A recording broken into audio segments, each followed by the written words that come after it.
Bueno, todo vuelve, pero ahora con este lenguaje actual. Bueno, ¿saben qué? Afortunadamente los ticos somos optimistas en el futuro y eso pues nos llena de mucha ilusión. Pero ¿saben qué? También dependiendo del tipo de vida que llevemos, esto nos puede cobrar una gran factura e incluso llevarnos a un callejón sin salida. ¿Y a qué me refiero? Bueno, un sinfín de situaciones que nos pueden llevar a padecer alguna situación mental, por ejemplo. Por eso hoy tenemos como invitado al doctor Andrea Mesén, él es psiquiatra, y nos explica cómo eventualmente podríamos llegar a padecer de una enfermedad psíquica, justamente debido a ese estilo abusivo de vida que podríamos llevar algunos. Doctor, muy buenos días, bienvenido. Buenos días. Sí, definitivamente el estilo de vida que llevamos hoy, ¿verdad? Mucho más rápido, mucho más intenso, ¿verdad? Nos metemos en problemas que originalmente no teníamos. No sé, si nos ponemos a ver, hace 20 años no teníamos que pagar cuentas de televisión por cable, no teníamos que pagar recarga de teléfonos, un montón de cosas que ahora nos tienen completamente agobiados, de qué decir créditos y otras cosas que son mucho más frecuentes y accesibles, ¿verdad? Hace que nuestro estilo de vida vaya mucho más rápido y sea mucho más exigente. Ahora, doctor, si pudiéramos repasar, ¿cuál es el trastorno mental que más golpea a los costarricenses? La depresión, sin duda, ¿verdad? Es el que más golpea a la humanidad. En este momento es la cuarta causa de discapacidad en el planeta y se prevé que para el 2020 sea la segunda causa de discapacidad en el planeta, según la Organización Mundial de la Salud. Sí, señor. Wow. Ahora, si pudiéramos analizar cuál es la población más afectada. Bien, se dice que puede afectar a cualquier edad, ¿verdad? Pero el inicio de los cuadros depresivos lo vemos más entre los 25 y los 45 años de edad. Bastante jóvenes, doctor. Y si vemos, es la edad más productiva. Sí, claro. ¿Verdad? Y eso claro que va a afectar en todos los ámbitos, porque la depresión es una enfermedad que afecta el funcionamiento diario. Es diferente a la tristeza, que la tristeza es una emoción normal, pero nos permite seguir funcionando, mientras que cuando nos deprimimos, eso es una enfermedad y afecta considerablemente nuestro funcionamiento, laboralmente, socialmente, académicamente, familiarmente, prácticamente todas las áreas de nuestro accionar diario se ven completamente afectadas. Impacta completamente todos los aspectos de nuestra vida. Si analizamos más allá a la mujer, ahora en cuestión de género, ¿somos las mujeres las que llevamos? La relación es 2-1. Nosotras claro, el doble. Las mujeres ganan.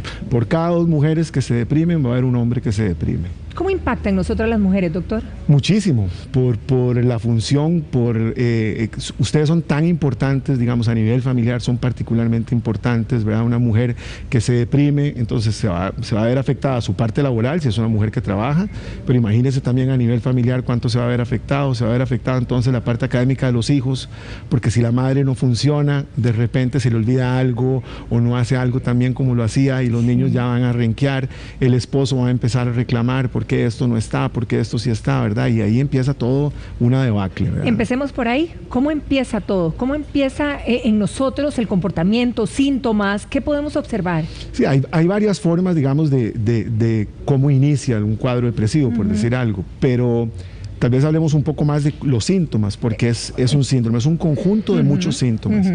Normalmente estamos como acostumbrados a pensar que el paciente deprimido solamente está triste, ¿verdad? Sí. O solamente llora, y es mucho más que eso. El paciente deprimido no tiene energía, las cosas que antes le generaban placer dejan de generarle placer, es un paciente que habla poco, es un paciente que empieza a tener problemas de concentración, problemas de memoria, es un paciente que se pone nervioso, es un paciente que empieza a tener dolores, es un paciente que empieza a comer poco o mucho, es un paciente que empieza a tener insomnio o más bien a dormir mucho durante el día. Entonces, como vemos, tiene un montón de síntomas y generalmente solamente nos centramos en si llora o si dice que está triste. Es un paciente que puede estar muy irritable, muy enojado, muy enojón. Mira, a mí no me toques. Y a veces malinterpretamos esos síntomas y no entendemos que en realidad este individuo podría estar deprimido. Ok, y vamos ahí, porque por ejemplo las mujeres, bueno, yo creo que la mayoría de nosotras las mujeres somos unas guerreras, ¿verdad? Y entonces cuesta verdaderamente ya llegar a caer completamente.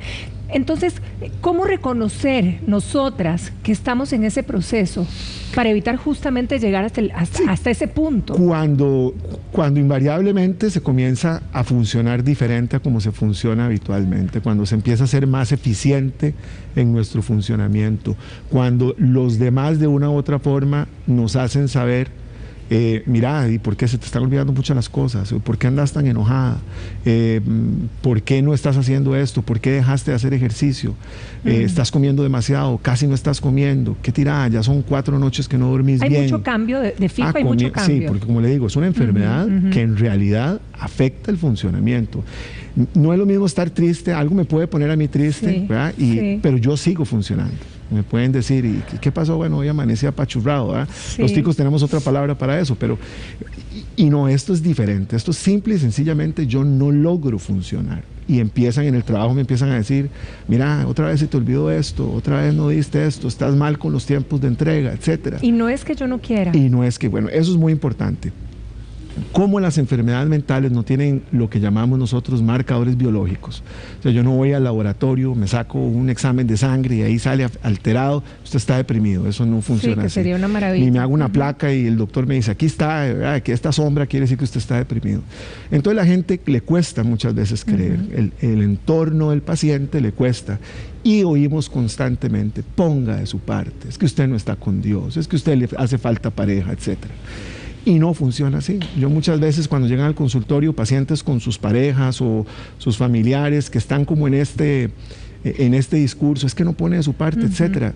Si usan anteojos, les digo que se quiten los anteojos y les digo, ¿usted puede leer esto? Dice, no, sin anteojos no puedo.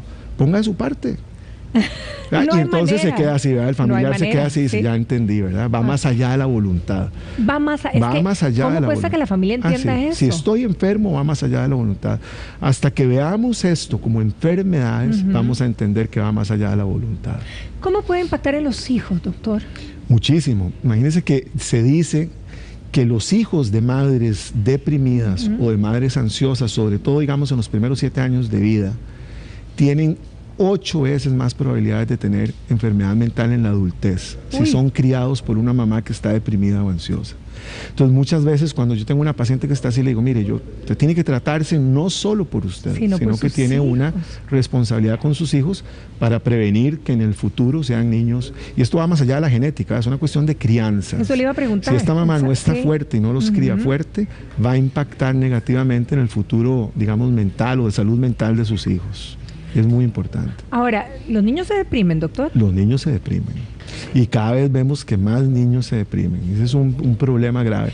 Y con el agravante, además, de que ahora somos más permisivos con las drogas. ¿Cómo? Y esa es una ¿En qué realidad. sentido? Bueno, la legalización de ciertas drogas, y recordemos que estos chicos empiezan a usarlas desde los 12 años. Eso es lo que nos dice la estadística.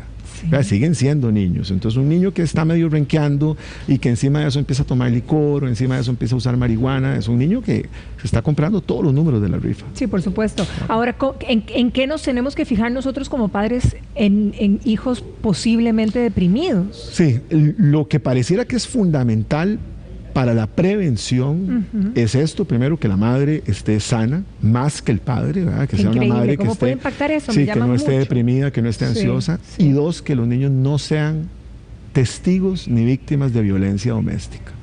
Que no sean. Parece que eso es fundamental. O sea, que este ambiente familiar sea un ambiente sano en ese sentido. Claro que hay otros sentidos, calidad, digamos, en el tiempo que los padres le dedican a sus hijos, escuchar a los niños, ¿verdad? Hay una serie de cosas que son importantes para fortalecer su autoestima y que esto haga que sean niños menos vulnerables a una depresión. Claro. Ahora, pero si están en ese proceso, ¿qué señales podrían eventualmente dar los chicos? Son un poco diferentes a las de los adultos, de las que usamos antes, ¿verdad? Pero digamos, los niños empiezan, una de las cosas más importantes, empiezan a bajar su rendimiento académico. Las notas. O sea, un niño que esté bien y que de repente empieza a bajar su rendimiento académico sin ninguna explicación, no fue que, no sé, que no pudo ir a clase porque estuvo muy enfermo o algo así, eso se le tiene a uno que encender el completamente. Bombillo ahí. Okay. Es un niño que empieza a aislarse socialmente, digamos, un niño que tenía amiguitos y jugaban los recreos y todo, y de repente empieza a no hacerlo. Ese es otro niño que tenemos. Un niño que comienza a estar muy irritable, muy peleón, ¿verdad? Esa es como la forma. Es difícil que un niño de 8 o 10 años empiece a decir, mamá, estoy deprimida. Me siento triste. No va a decir eso generalmente, pero vamos a ver estos cambios en comportamiento que tienen que alertarnos. Y como padres o como sistema que está alrededor, deberíamos sentarnos con él. Mira, contame qué es lo que pasa. Te he visto así, te he visto así. Vení, darles ese tiempo. Y ojalá que esos canales de comunicación siempre hayan estado abiertos para que el niño tenga, es que me he estado sintiendo triste, es que me siento así, me siento así, y buscar la ayuda que haya que buscar, ¿verdad?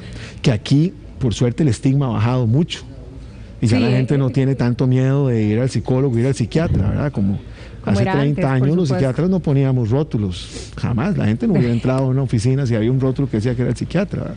Qué cosa curiosa, pero bueno, ¿qué pasa con los muchachos o con los chicos que pelean demasiado? Sí. Bueno, depende de la edad, ¿verdad? Porque a veces vienen estos cambios en la adolescencia, etcétera, donde ellos se empiezan a empoderar y a sentir que ellos tienen la razón y solo ellos tienen la razón. Pero sí lo más importante es identificar que hay un cambio en el patrón. Cuando alguien es de cierta forma y de repente empieza a ser peleón, de repente empieza a estar muy irritable, eso tiene que llamarle la atención. Eso en cualquier persona, ¿verdad? Incluso en los adultos. Si yo veo que alguien tenía un comportamiento X y empieza a cambiar ese comportamiento, es donde yo debo decir, algo está mal. Doctor, otra cosa que también en las muchachas, por ejemplo, cuando empiezan a menstruar, ¿verdad? Y cuando empieza el proceso cada mes, de repente también, ¿cómo diferenciar esos cambios hormonales o realmente estoy deprimida o estoy con ese bajonazo? Eso supone un cambio de vida, ¿verdad? Y a algunas chicas sí se les da, digamos, psicológicamente sin que necesariamente sea el cambio hormonal, ¿verdad? Estoy entrando a otra etapa en mi vida, hay un montón de consideraciones que voy a tener. Hacen un duelo a veces, ya dejé de ser de niña, de ser niña, ya paso a esta otra etapa, que además va a suponer una serie de exigencias que no tenía cuando era niña, ¿verdad? Exigencias sociales, cómo me tengo que vestir, etcétera. Los cuidados, ya aquella libertad no lo voy a tener. Pero también puede haber un componente hormonal. Y el componente hormonal lo vemos relativamente fácilmente porque vemos que es cíclico, igual como es el ciclo menstrual. Entonces ahí uno dice, claro, ya yo puedo identificarlo. No sé, cuando las mujeres tienen pareja y sus parejas le dicen, ya yo sé que cuando estás más o menos aquí, ya empezás así, ya yo te puedo identificar, ¿verdad? Entonces más o menos ahí podríamos darnos una idea y decir, bueno, tal vez tenga que ver con eso, ¿verdad? ¿Qué pasa también? Porque los padres, bueno, nos llaman tanto la atención los diferentes casos, los chicos que, por ejemplo, se agreden, ¿verdad? Bueno, y ahora con todos los juegos que uno ni quisiera oír de estas cosas, pero se dan. ¿Este tipo de actitudes tiene algo que ver con una depresión? Sí, tiene más que ver con trastornos de personalidad generalmente. Y estos sí son alertas severísimas, ¿verdad? Un niño que encuentra en la autoagresión o en la automutilación, porque hacerse ya una herida es como mutilarse, encuentra alivio a sus problemas, esto supone una llamada de atención enorme y ahí no hay que dar tiempo a nada, inmediatamente hay que buscar ayuda, ¿verdad? No podemos normalizar esas conductas, que desgraciadamente hoy en día con la comunicación, si decimos, sí, la hija fulana o el hijo fulano lo hace, tendemos como a normalizar estas cosas y no les damos la importancia que tiene. Esto de ningún modo podríamos normalizarlo. Un muchacho que se autoagrede, un muchacho que se corta, un muchacho que se hace cualquier cosa, inmediatamente debemos buscar ayuda. Ahora, doctor, no es un secreto para nadie que los expertos, ¿verdad? La tecnología está afectando definitivamente las relaciones interpersonales y que esto de alguna manera pues puede afectar en algunas enfermedades mentales. Sí, nos abstraemos de compartir con otras personas cara a cara, ¿verdad? Perdemos incluso esas habilidades. Ay, sí, qué increíble. ¿Verdad? No podemos decir una cosa frente a frente, tenemos al individuo, damos media vuelta y se lo escribimos, ¿verdad? Porque no lo logramos. Bueno, ya los que tenemos una cierta edad no, pero los chicos jóvenes desgraciadamente lo hacen. Luego nos quita calidad de tiempo, ¿verdad? Porque si pasamos inmersos en un objeto de estos, ya no conversamos con nuestros pares, con nuestros hijos, con nuestras parejas, y eso definitivamente afecta. Y luego podemos generar conductas que se parezcan a las conductas adictivas, ¿verdad? Ah, Donde bueno, entramos sí. casi que en pánico si ya no lo tenemos. Hace unos días se cayó una red social, ¿verdad? Y hubo un montón de WhatsApp memes y después. casi, sí, Y hubo un sí, montón de pues. memes después, ¿verdad? Porque finalmente le conocí la cara a mi hija, ¿verdad? Una cosa así decían los memes, ¿verdad? Qué Y es increíble. cierto, porque pasamos Sí. absortos. Ya empiezan a haber otras especialidades de la medicina que empiezan a identificar lesiones en el cuello, lesiones en los dedos, ¿verdad? Por estar todo el día Sí, así, ya, que ya meramente son físicas, propias, que tienen sí. que ver con, ahora imagínate, psicológicas, Mentales, ¿verdad? La por persona supuesto. pasa inmersa en esto. Bueno, ¿verdad? uno se pone a ver situaciones que se dan precisamente a través de la tecnología. ¿Y cuántas veces hemos hablado aquí en el programa, por ejemplo, que a una muchacha o viceversa le corten una relación por un WhatsApp? Sí, o ¿Qué que- impacto puede tener en esa Sí, sí. persona? O se entera porque cambiaron su estatus en otra red social. Soltera, Soltero. y uno- Y ahí se enteró. Exacto. Sí, pues desgraciadamente eso tiene una gran afectación en estas relaciones interpersonales, ¿verdad? No, por eso te digo que la calidad de tiempo de los padres con los hijos, todas estas conductas que hay, que ahora ahí ponen una canasta, vamos a dejar aquí todos los teléfonos y nos vamos a sentar y vamos a tratar de hablar, pues pareciera que son sanas. No podemos tampoco satanizar la No, tecnología de porque tiene ninguna cosas manera. muy buenas, pero sí tenemos que buscar estos espacios donde recordemos que somos seres sociales, por definición. Definitivamente. Ahora, por ejemplo, ¿cuántas situaciones de infidelidad y que alguna de las partes se da cuenta a través justamente de la Sí, tecnología? sí. Hace poquitos años, la razón número uno para darse cuenta que había infidelidades eran los correos electrónicos. Después nos pasamos y era encontrar una llamada perdida en el teléfono. Hoy en día son las redes sociales, definitivamente, los chats, etcétera, ¿verdad? El impacto es el mismo que si me hubiera dado cuenta hace 100 años sin teléfonos y sin Sí, nada de sí, eso. porque El me contó una impacto, amiga, sí. el dolor, el duelo, Sí, ¿verdad? De que alguien te traicione, es el mismo. Pero claro que cada vez es más frecuente que sea por estos medios. Ese es el medio hoy por el que la gente se da cuenta que existe una infidelidad. Es una cuestión electrónica. Dejas que el teléfono mal puesto, aparece un mensaje, ¿verdad? Que no tenía que Pero en este aparecer. caso el impacto golpea tal cual, ¿verdad? El impacto sigue siendo el mismo. Ah, Probablemente es más frecuente ahora darse cuenta. Sí, así Porque es más definitivamente. fácil, ¿verdad? Que se den cuenta que como pudo haber sido hace 30 años, ¿verdad?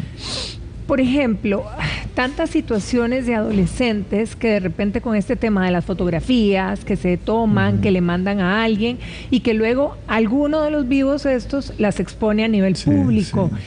¿Qué impacto mental? Porque realmente hay una cosa fuerte, ya sea para las chiquillas o chiquillos, que generalmente son más niñas Sí, o sí. chicas que hombres, Sí. ¿verdad? En este caso.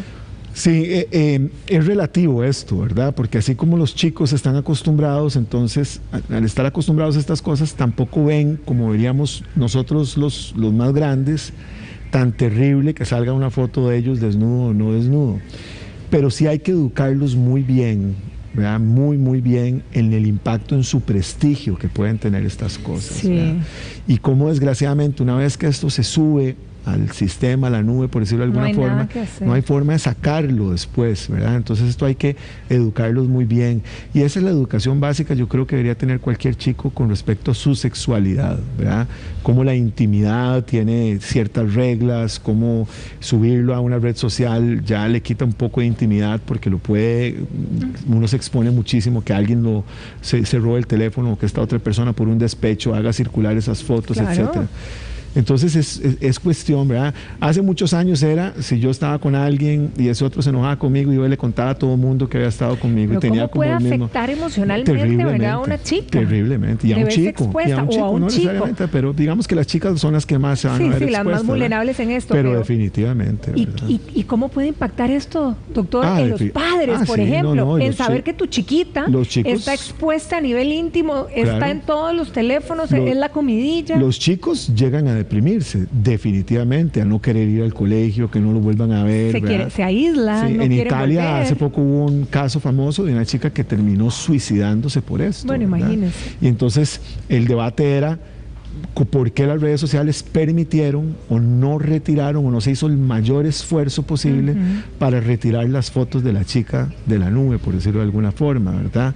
Porque una vez que se sube ahí ya se pierde todo control, que debería haber algún control de lo que es mío y lo que podría retirarse. probablemente en un futuro no muy lejano comencemos a ver cada vez más controles, que yo siento que están comenzando a verlos, ¿verdad? Ahora en prensa hay controles sobre noticias falsas, ¿verdad? Se empieza a querer ser muy estricto en esas cosas. Tal vez en esto también, porque el impacto sí es terrible, ¿verdad? Ojalá que sí. Ahora, una preocupación también de padres es cuando tenemos muchachos o muchachas que son demasiado explosivos, doctor, que casi que hay papás y mamás que dicen, es que no le puedo decir nada, porque hasta tengo miedo de cómo reaccione.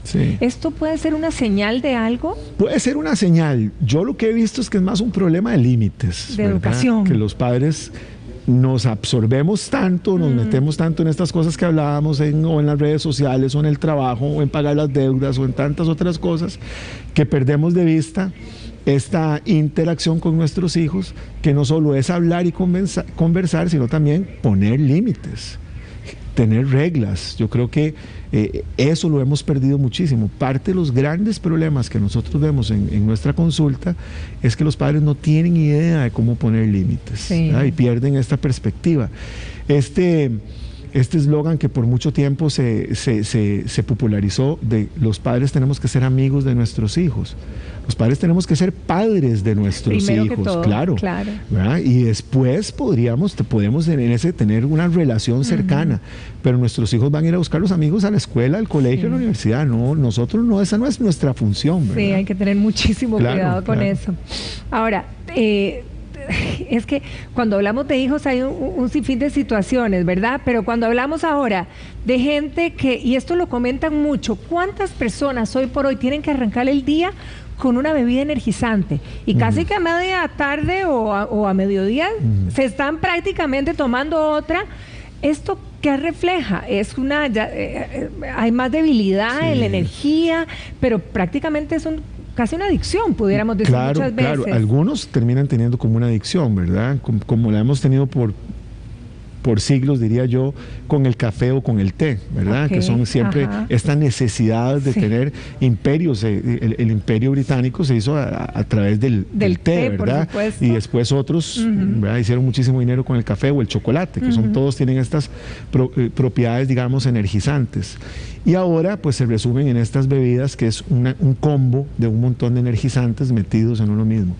Yo creo que eso tiene que ver con malos hábitos, ¿verdad? Con este ritmo de vida que es más bien rapidísimo, donde comemos en 15, 20 minutos, donde no nos damos tiempo para nosotros, donde alargamos el día en lugar de las famosas 8 horas laborables a 16 horas, ¿verdad? Porque además nos exigimos que trabajé, que tengo que ir al gimnasio, que además tengo que ir a hacer esto y que tengo que ir a hacer el otro y que tengo que hacer aquello, y al final de cuentas no nos queda tiempo para nada y no tenemos esta forma de rendir, ¿verdad? Porque las exigencias son altísimas. Son muchísimas. Hay culturas que comienzan a tener el famoso slow down, como de tener, vamos a tomarnos una hora para almorzar con calma, 2 horas, no vamos a hacer esto tan rápido, ¿verdad? Pero cuesta mucho. Recuerde que ahora tenemos fast food, comida rápida. Sí, para poder comer muy rápido y poder seguir haciendo lo que teníamos que hacer, ¿verdad? Entonces, si no nos detenemos, claro que vamos a necesitar algún energizante para dar la talla, ¿verdad? Hay que cambiar ese lema o esa etiqueta, que sea comida rápida, pero no comerla rápido. También puede ser, ¿verdad? Doctor, ¿qué pasa, por ejemplo, con los adultos mayores? Porque muchos se pensionan dependiendo de la vida que estén llevando, pero muchos se deprimen. ¿Cómo poder ayudar? ¿Cómo poder prevenir? La vida hay que planearla. Ay, caramba. ¿Verdad? Y uno no puede nada más tener la vida, digamos, en función de los demás. Digamos, un padre no puede vivir su vida en función de sus hijos. Que pasa muchísimo. Porque eventualmente sus hijos volarán y se quedará con el famoso nido vacío y dirá, bueno, ¿y ahora qué? ¿Ahora qué? Lo único que yo sabía era hacer comida para un montón de gente, preparar chicos para ir a la escuela, al colegio, llevarlos a la universidad, llevarlos aquí, llevarlos allá. Ahora se fueron y ahora no sé qué hacer. Porque no tengo ni amigos, porque no los pude hacer con aquel trajín, no tengo hobbies, no tengo ninguna actividad, ¿verdad? Entonces, incorporar a estas personas a la vida de las otras familias parece que es importante, hacerlos, digamos, útiles. Eso pareciera que es importante.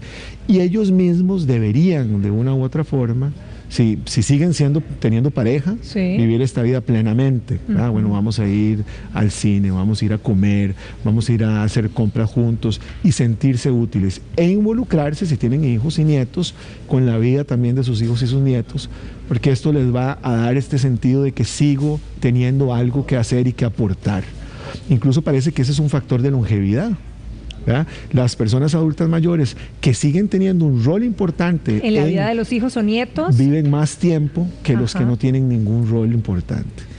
Bueno, es de todos, pero planificar, eso sí que es cierto. Planificar, hay que hacerlo, ¿verdad? Así como planificamos la pensión en términos de dinero, deberíamos planificarlos en términos de qué voy a hacer cuando me pensione. Sí, porque si no me aíslo y me quedo en nada. Claro. Doctor, muchísimas gracias. A veces es que dejamos de lado todo, nos enfocamos en lo físico, pero lo mental muchas veces lo dejamos de lado, y también hay que trabajar en eso. Le agradezco muchísimo su visita esta mañana, doctor. Que pase un feliz día. Igualmente. Muchísimas gracias. Vero, ¿continúas?